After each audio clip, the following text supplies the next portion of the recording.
ایشور پرماتما مجھے معاف نہیں کرے گا۔ اللہ کے نبی نے کہا بتا تم نے کیا کیا؟ آج کے قوم کے رہبر سنو، آج کے قوم کے لیڈر سنو، آج کے قوم کے مکھیا سنو، آج کے قوم کے سرپنچ سنو، آج کے قوم کے ممبر سنو۔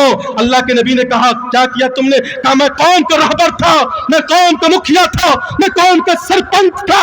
اگر کسی کے یہاں کوئی بیٹی پیدا ہوتی میں حکم دیتا اس بیٹی کو زمین کے اندر زندہ درگور کر دو۔ نوجوانوں سنو دل کی کانوں سے، اللہ کے نبی نے کہا تم نے بیٹیوں کو زمین کے اندر زندہ درگور کیا، یہ تو زمانے جاہلیت تھا، کل یگ تھا، اور تم اس سے نکل گئے ہو۔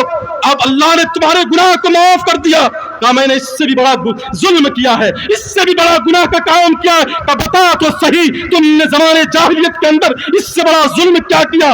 کہا کہ اللہ کے نبی علیہ الصلوۃ والسلام میں نے اس سے بڑا ظلم یہ کیا کہ میں قوم کا رہبر تھا، قوم کا سرپنچ تھا، میں سفر پر جا رہا تھا، اللہ کے نبی میرے بیوی حاملہ تھی، میری بیوی حاملہ تھی، میرے بیوی کے پیٹ کے اندر بچہ پل رہا تھا، میں نے یہ حکم دیا میں سفر پر جا رہا ہوں، تمہارے پیٹ کے اندر جو بچہ پل رہا ہے اگر یہ بیٹی پیدا ہو جائے تم اس کو زمین کے اندر زندہ درگور کر دینا۔ میں نے یہ حکم دے کر کے میں سفر پر گیا، لیکن میری بیوی نے ایسا نہیں کیا۔ جب میں سفر سے آیا اللہ کے نبی علیہ الصلوۃ والسلام دروازے پر دستک دی، اللہ کے نبی علیہ الصلوۃ والسلام وہ بچی کنڈی کھولتی ہے اور آ کر کے کہتی ہے ابو جان آپ کہاں چلے گئے تھے؟ میں آپ کو تلاش کر رہی تھی، میں آپ کو ڈھونڈ رہی تھی۔ میں نے اس کی ایک بھی نہیں سنا، میں غصے کے مارے اندر داخل ہوا۔ داخل ہونے کے بعد میں نے اپنی بیوی سے کہا اب تک تم نے اس بچے کو کیوں زمین کے اندر زندہ درگور نہیں کیا؟ نوجوانوں سنو دل کی کانوں سے سنو، اللہ کے نبی نے کہا تم نے اس بچی کے ساتھ کیا معاملہ کیا؟ اللہ کے نبی میں نے اپنی بیوی کو حکم دیا، میں نے اپنی بیوی کو آرڈر دیا جلدی سے اس کو نہلاؤ، اس کو اچھے کپڑے پہنا دو، اس کے بالوں میں کنگھی کر دو، آج میں اس کو جنگلوں میں لے جا کر کے اس کو زمین کے اندر زندہ درگور کروں گا۔ اللہ کے نبی نے کہا پھر تم نے کیا کیا؟ کہ اللہ کے نبی جب میں اس بچی کو لے کر کے جنگلوں کی طرف جا رہا تھا تو وہ بچی یہ کہہ رہی تھی ابو جان آپ مجھے نانی کے ہاں لے کر کے جا رہے ہو، آپ مجھے کہاں لے کر کے جا رہے ہو؟ میں نے اس کی اللہ کے نبی علیہ السلام میں نے اس کی ایک بھی نہ سنی، اور میں جب میں نکلا جنگلوں کے اندر جب میں پہنچا فاوڑا لیا، فاوڑا لینے کے بعد جب میں گڑھا کھود رہا تھا اللہ کے نبی جب گڑھے سے میرے چہرے پر دھول پڑ جایا کرتی تھی وہ بچی اپنے دوپٹے سے میرے چہرے سے وہ دھول صاف کر دیا کرتی تھی۔ اللہ کے نبی علیہ السلام جب میرے چہرے پر پسینہ آ جایا کرتا تھا تو وہ بچی اپنے دوپٹے سے میرے چہرے کے پسینے کو وہ صاف کر دیا کرتی تھی۔ میں نے اس کی ایک بھی نہیں سنا، اور جب میں گڑھا کھودا گڑھا میں اس بچی کو رکھ رہا تھا وہ بچی یہ کہہ رہی تھی یا ابتی ارحم یا ابتی ارحم، اے ابو جان آپ میرے اوپر رحم و کرم کا معاملہ فرما دیجئے، ابو جان مجھے چھوڑ دیجئے، میں جنگلوں کے اندر جا کر کے اپنی زندگی بسر کر لوں گی، میں مانگ چانگ کر کے اپنی زندگی کاٹ لوں گی، کھپا لوں گی، لیکن میں یہ نہیں چاہتی کہ اپنے ہی باپ اپنی بیٹی کا قتل کرے۔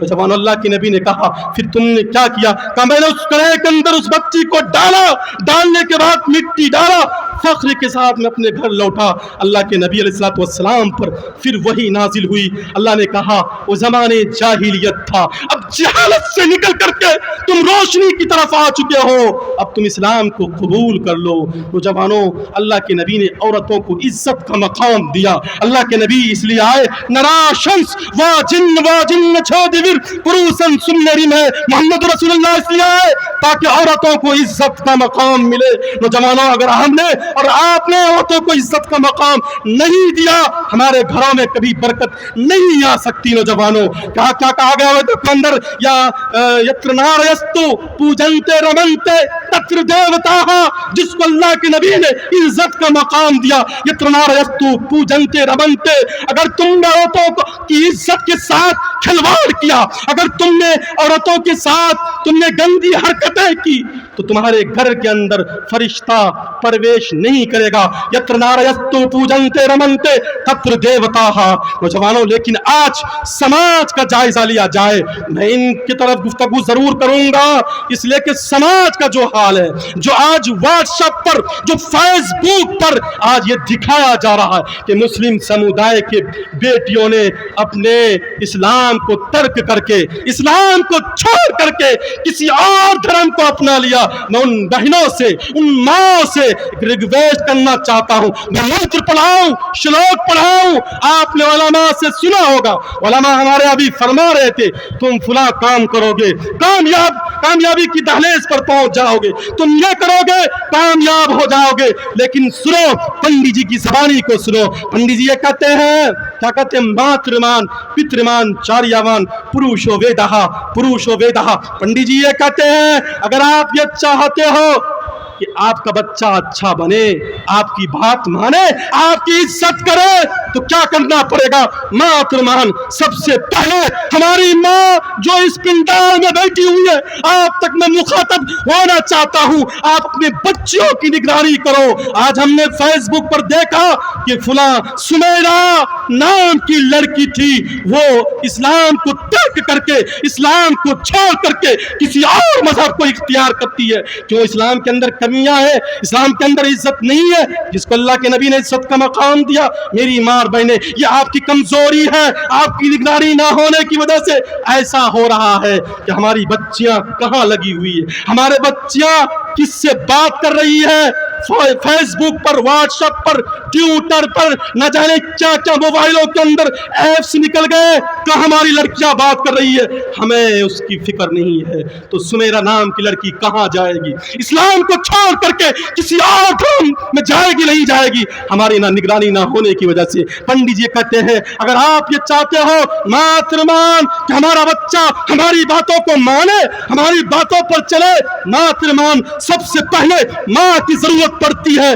بچے کو اچھا بنانے میں. اگر ماں کی نگرانی نہیں ہوگی, باپ کی نگرانی نہ ہوگی, وہ بچہ کبھی سکسیسفل نہیں ہو سکتا. سمیرہ یہ کہتی ہے اور مسلمانوں کو یہ پیغام دیتی ہے, سنو دنیا کے مسلمانوں, اگر سمیرہ یہاں سے اسلام کو چھوڑ کر کے کسی اور مذہب میں جا رہی ہے, لیکن وہ میسج بھی دے رہی ہے, وہ پیغام دے رہی ہے. سمیرہ یہ کہہ رہی ہے میں نے اسلام کو چھوڑ کر کے, میں نے اپنے ماں باپ کے باتوں کو نہ مان کر کے میں آج پچھتا رہی ہوں, میں افسوس کر رہی ہوں کہ ہم نے کسی اور غیر مذہب کو میں نے اختیار تو کر لیا.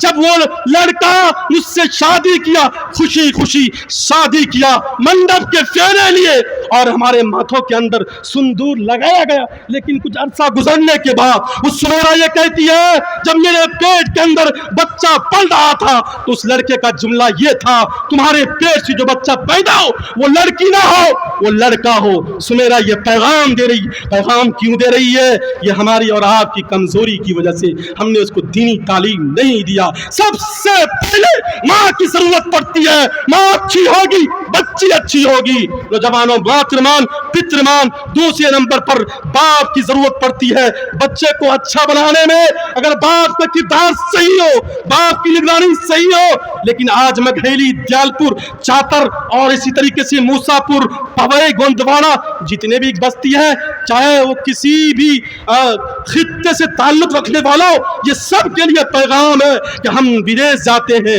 سعودیہ جاتے ہیں, ہم دہلی جاتے ہیں, بمبئی جاتے ہیں, اپنی بچوں کی نگرانی نہیں کرتے. کبھی ہمیں فرصت ہی نہیں ملتی کہ بچوں کی نگرانی ہم خود سے کر لیں. نوجوانوں, اگر ہم نے اور آپ نے بچوں کا جائزہ نہیں لیا, نگرانی نہ کی, تو ہمارا بچہ بھی مرتد ہو جائے گا. جس طریقے سے سمیرہ پیغام دے رہی ہے, جس طریقے سے فردوس بانو یہ کہہ رہی ہے کہ ہم نے اسلام کو چھوڑ کر کے انجلی نام تو رکھ لیا, انجلی نام رکھنے کا مجھے کوئی فائدہ نہ ملا. نوجوانوں سنو, دل کی کانوں سے سنو, ہمارے علماء کہتے ہیں تم کامیاب کیسے ہو گئے, لیکن پنڈت جی کی زبانی کو سنو.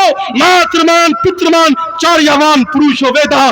تیسرے نمبر پر جو ضرورت پڑتی ہے, کس کی ضرورت پڑتی ہے؟ ایک اچھے استاد کی ضرورت پڑتی ہے. استاد اچھے ہو